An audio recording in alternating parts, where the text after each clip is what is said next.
Bitcoin Halving 2024. Esse é o evento mais esperado pelo mercado cripto. O aumento de preço aconteceu em todos os halvings anteriores. Estamos diante de uma das maiores oportunidades da história do Bitcoin. Será que nós vamos ver o Bitcoin subindo até 150, 200 mil dólares? Próximo ciclo? 2024? Que você vai entender o porquê deve estar preparado para o halving do Bitcoin que vai acontecer no ano que vem. Existem 3 conceitos chaves sobre o Bitcoin que precisamos examinar rapidamente para que todos possamos entender melhor o que o Bitcoin tem e por que esse evento acontece.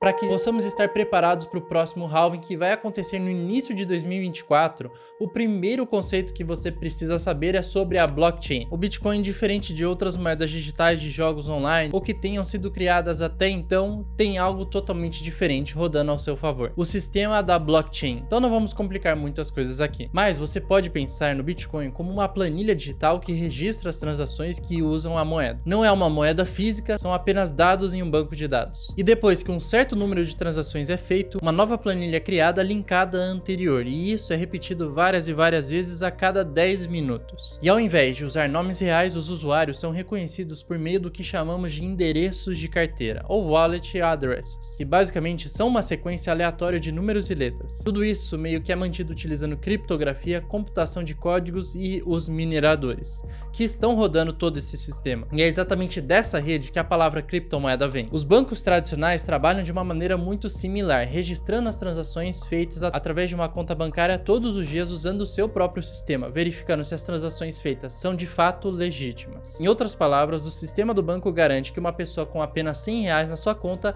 não possa gastar mais do que isso. No Bitcoin, no entanto, deve ser descentralizado. Então, como ele poderia verificar se as transações feitas em sua carteira são legítimas? É aí que entra o conceito de um sistema peer-to-peer, pessoa para pessoa, que o Nakamoto descreveu em seu white paper. Ao invés de uma autoridade central proprietária da blockchain que registra todas as transações, o Bitcoin tem essa rede que está distribuída entre vários outros computadores ou nós na rede do Bitcoin. Essa é uma rede que teoricamente qualquer pessoa com um computador pode entrar simplesmente baixando o software do Bitcoin. Agora, cada vez que uma transação é feita, cada computador na rede tentará verificar se essa transação é legítima, resolvendo algoritmos complexos. E quando um consenso é atingido na rede e a transação é válida, ela será armazenada permanentemente na blockchain. Se um único nó na rede tentar validar uma transação incorreta, todos os outros nós na rede irão rejeitá-la. E depois de uma certa quantidade de transações feitas na blockchain, é criado um novo bloco, que contém um tipo de código também chamado de hash, que acaba ligando esse bloco de volta ao bloco anterior, e é por isso que chamamos de blockchain. Block traduzido é bloco, e chain traduzindo é corrente. E cada bloco desses contém uma certa quantidade de transações que estão vinculadas sempre ao bloco anterior. E esse processo de validação das transações no bloco é conhecido como mineração. Esse, inclusive, é o segundo conceito que você precisa entender aqui, porque os mineradores recebem uma recompensa de alguns bitcoins para cada bloco que mineram com sucesso. E é exatamente isso que os incentivam a continuar trabalhando na blockchain. Se alguém tentar hackear ou invalidar um bloco já validado na blockchain, isso acabaria invalidando cada bloco que vem depois dele. E assim é fácil da rede detectar isso e rejeitar a transação. A blockchain do Bitcoin permite que você veja cada transação que já foi feita desde o primeiro bloco, sem poder alterar nenhum registro. Em outras palavras, é uma forma de moeda descentralizada que não depende da confiança entre as partes para que as transações ocorram. A grande questão do Bitcoin não é apenas sobre o valor intrínseco dele e da sua tecnologia, porque olha essa nota de R$2.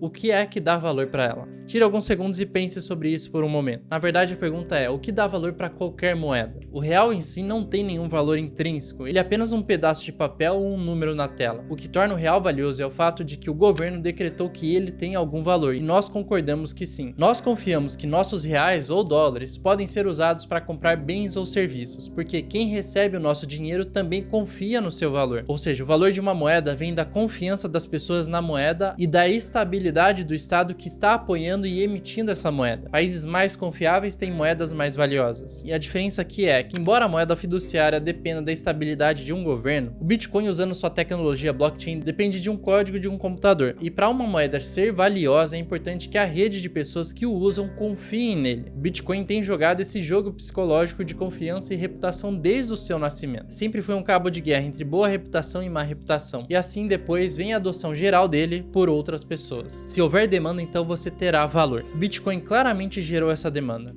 Mas a pergunta que nós devemos fazer então não é sobre o seu valor, mas sim sobre a sua demanda. O que é que está alimentando ela e o mais importante, será que ela vai durar? O Bitcoin por muitos é comparado com o ouro digital, uma nova forma de manter o valor do seu patrimônio. Mas eu não acho que isso represente muito bem isso, porque existe o halving. Exatamente o terceiro conceito que você precisa entender sobre o Bitcoin é que, diferente do ouro, que nós não sabemos o limite real máximo de suas reservas, no Bitcoin nós sabemos que existem 21 milhões de unidades, sendo que algumas delas já foram perdidas para sempre. James Howells se tornou popular em 2013, depois de jogar no lixo um disco rígido com 8.000 bitcoins, e por 10 anos ele busca sua fortuna como um tesouro perdido. Ele e mais centenas de casos já fizeram o mesmo, porque há 10 anos atrás o Bitcoin não valia quase nada. Estima-se que cerca de 15,5% ou 3 milhões de bitcoins estão perdidos para sempre. E Nakamoto também definiu o limite de fornecimento de bitcoins como 21 milhões dentro do próprio código do software, e hoje restam apenas 1,5 milhão de bitcoins para serem minerados. E até 2140 todos estarão em circulação. Mas o halving do Bitcoin é um evento que ocorre a cada 210 mil blocos minerados. A recompensa que os mineradores recebem cai pela metade, e isso automaticamente reduz a oferta de bitcoins no mercado. Mas imagine que se a demanda continuar a mesma, o preço é forçado a subir. 20 de novembro de 2012, o primeiro halving do Bitcoin acontece,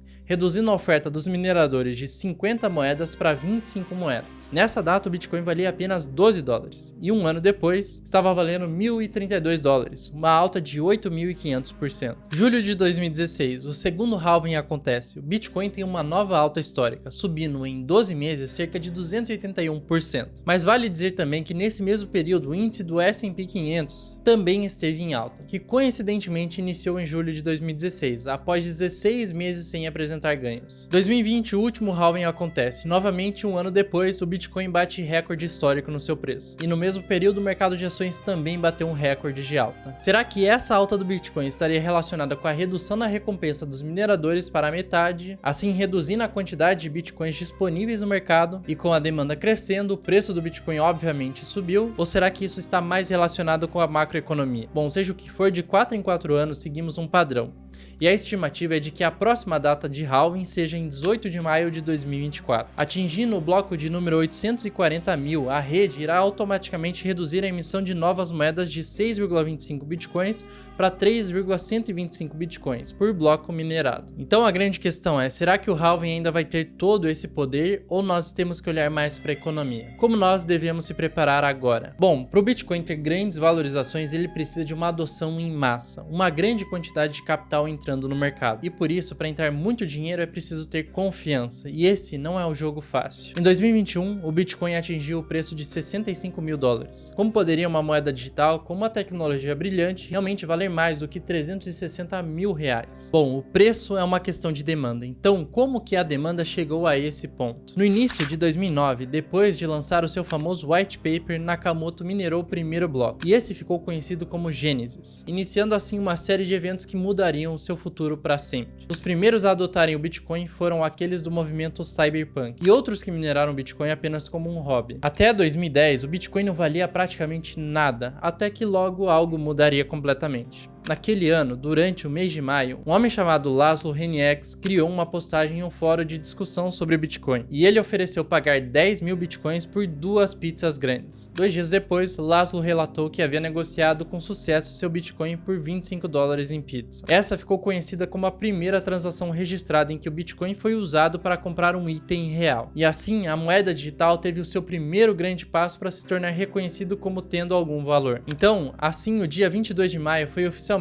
apelidado como Bitcoin Pizza Day. E até o final de 2010, o Bitcoin passou de nada para 39 centavos. E a primeira corretora de Bitcoin foi criada, a Mt. Gox, assim tornando mais fácil para as pessoas negociarem seus Bitcoins com moedas fiat. Em 2011, o Bitcoin atingiu o preço de 1 dólar por unidade, e de repente começamos a ver o surgimento de outras criptomoedas que utilizavam a mesma tecnologia blockchain que o Bitcoin usa, Só que essas criptomoedas alternativas, que também ficaram conhecidas como altcoins, procuravam resolver os problemas do próprio Bitcoin, assim fazendo alterações no código original do Bitcoin. Então, enquanto o Bitcoin tem o objetivo de ser uma moeda digital, uma criptomoeda como o Ethereum está tentando fazer algo totalmente diferente usando a tecnologia da blockchain. E ambos requerem a sua própria pesquisa. E pesquisando no mercado, atualmente existem milhares de altcoins, algumas das quais são esquemas Ponzi ou esquemas de pump and dump. Mas mesmo com tudo isso, o Bitcoin lutou em seus primeiros anos com uma má reputação e vários escândalos. O uso de um sistema de chave pública e privada permitiu um nível de anonimato, que tornava perfeito para criminosos e fins de uso ilegal. O Silk Road era um site da Deep Web que se envolvia na compra e venda de substâncias ilegais e eles utilizavam o Bitcoin como forma de pagamento. E por causa disso, a associação do Bitcoin com mercados negros como o Silk Road colocou uma grande mancha na sua reputação que ainda pode ser sentida até hoje. Outro escândalo significativo durante esse ano foi o colapso da Mt. Gox, a maior corretora de Bitcoins que em um período controlou até 70% de todas as transações de Bitcoins no mundo. A week ago, most people had never heard of an online currency exchange known as Mt. Gox. His website had been one of the largest online exchanges for the digital cryptocurrency known as Bitcoins. The site went offline Tuesday amid allegations of major theft. And Karpels acknowledged today he can't account for 850,000 Bitcoins. Mas nem mesmo durante os piores dias do Bitcoin a demanda não caiu. Com o lançamento de empresas como a BitPay, uma empresa que oferecia soluções para outras empresas que queriam aceitar o Bitcoin como forma de pagamento. E assim, a especulação em torno da criptomoeda atingiu novos patamares. Em 2013, o Bitcoin atingiu $1.000 por unidade. Esse foi o seu grande pico antes de cair novamente para centenas de dólares. Em 2017, no entanto, o Bitcoin enfrentou o seu momento mais inacreditável até então. No Japão, nesse mesmo ano, foi aprovada uma lei que aceitava o Bitcoin como método de pagamento legalizado. Assim, o hype e a especulação explodiram, e notícia atrás de notícia diziam sobre o novo topo histórico do Bitcoin. E é durante esses momentos de bolha que, de repente, todo mundo que você conhece começa a falar sobre o Bitcoin. E assim o mercado estava ficando ganancioso e irracional. Existiam várias empresas simplesmente adicionando blockchain no seu nome e vendo seus preços de ações subirem mais de 200%. E o pico de tudo isso foi em dezembro de 2017, onde um único Bitcoin valia quase $20.000. Mas tão rápido quanto o hype e a especulação chegaram, a bolha também estourou. Alguns dias depois de atingir o seu pico histórico, o Bitcoin começou a cair drasticamente. E isso incentivou alguns governos a proibir a criptomoeda. O medo de ficar de fora rapidamente se tornou o medo de perder todo o dinheiro. E assim o preço da criptomoeda caiu em 80% desde o seu pico, tornando esse crash das criptomoedas de 2018 o pior da história. I'm going broke. I'm going broke because I took all my money in Bitcoins. Em dezembro desse mesmo ano, o Bitcoin chegou a custar $3.200 e apesar desse crash, o valor do Bitcoin permaneceu na casa dos milhares. E mais recentemente, apenas 3 anos após o crash de 2018, o Bitcoin passou a valer mais de $65.000. Mas por quê? Entender esse ciclo de 2018 até 2021 pode ser um belo reflexo do ciclo de 2022 até 2024. 9 de maio de 2022. Uma das maiores altcoins do mercado quebra de repente. Meses depois, a terceira maior corretora do mercado cripto também acaba quebrando e revela um dos maiores esquema Ponzi dos últimos tempos. E que ela também estava ligada à altcoin que quebrou alguns meses atrás. E várias outras empresas vieram em sequência. Novamente, a reputação das criptomoedas é afetada. E apenas 12 meses depois do Bitcoin atingir o seu novo topo histórico, ele cai novamente até os $16.000. Uma queda de quase 80%. 2 de janeiro de 2023. Novamente o Bitcoin começa a subir, com a entrada de um grande volume de dinheiro, e ele chega a se valorizar em 98% em apenas 6 meses. E faltando apenas alguns meses para o halving, será que o ciclo vai se repetir novamente? O que separa um investidor comum como nós do varejo de um investidor institucional é o dinheiro. Muito dinheiro. E é por essa razão que o interesse institucional em Bitcoin é o que alimentou a última alta que vimos. E foi esse dinheiro que fez o Bitcoin subir até $65.000. Mas enquanto o Federal Reserve dos Estados Unidos continuava imprimindo dinheiro para impulsionar a economia em 2021, o medo do aumento da inflação ficou cada vez mais forte. Você vê que a narrativa em torno do Bitcoin mudou. Enquanto em seu white paper inicial, o Bitcoin era para ser uma moeda, mais e mais investidores estão olhando para o Bitcoin como uma reserva de valor. E é importante reconhecer que o interesse institucional em Bitcoin era algo que antes de 2020 faltava. Então será que finalmente o Bitcoin ganhou a confiança das pessoas em sua capacidade de ser uma moeda, ou como agora o vemos, sendo usado como uma reserva de valor? Olha, no entanto, em contrapartida há quem diga que o Bitcoin não vale seu preço atual, ou quem pense que seu preço está sendo manipulado pelos próprios institucionais. Mas agora, respondendo à pergunta até onde pode ir o preço do Bitcoin depois do halving de 2024. Olhando para os halvings anteriores, em 2012, o Bitcoin subiu em 100 vezes desde a sua máxima anterior. No halving de 2016, o Bitcoin fez 30 vezes o preço da máxima anterior, e depois de 2020, o Bitcoin subiu 8 vezes desde a sua máxima anterior. E isso significa que até mesmo quem comprou no topo do ciclo anterior voltou a ficar no positivo se segurou a moeda por pelo menos 5 anos. E assim viu o seu aporte se multiplicar em várias e várias vezes. E vale dizer que a alta não começou quando o halving ocorreu, mas essa alta acaba atingindo o pico do ciclo de 12 a 18 meses depois do halving. Mas levando em consideração ciclos anteriores, se o halving acontecer em abril de 2024, o pico do preço do Bitcoin pode estar entre o primeiro e o segundo trimestre de 2025. E dessa forma, seguindo esse modelo estatístico, o preço pode ficar ali entre 120 até 240 mil dólares. Isso representa na data de hoje uma valorização de 4 até 8 vezes. O que vai influenciar nesse preço definitivamente é a economia e a demanda. Mas tudo indica que a economia está melhorando no mundo inteiro, e quanto melhor estiver, maior será a alta. Depois de tudo isso que eu apresentei, no final das contas, a melhor forma de se preparar para o halving é entender como esse mecanismo funciona e manter a visão de longo prazo, tentando assim acumular o máximo possível de bitcoins até 2024. E lembra que esse é só mais um ciclo de vários outros que vão acontecer, e ao longo desses ciclos que nós vamos enriquecer com as nossas moedas. E se você precisa de ajuda para investir nesse mercado e quer aproveitar outras moedas além do Bitcoin, também pode se valorizar muito mais com o halving. Eu vou deixar o link do Rico com Cripto 2.0 aqui na descrição, onde eu ensino você a investir do zero no mercado cripto. Lembre-se, estamos cada vez mais próximos de uma nova explosão.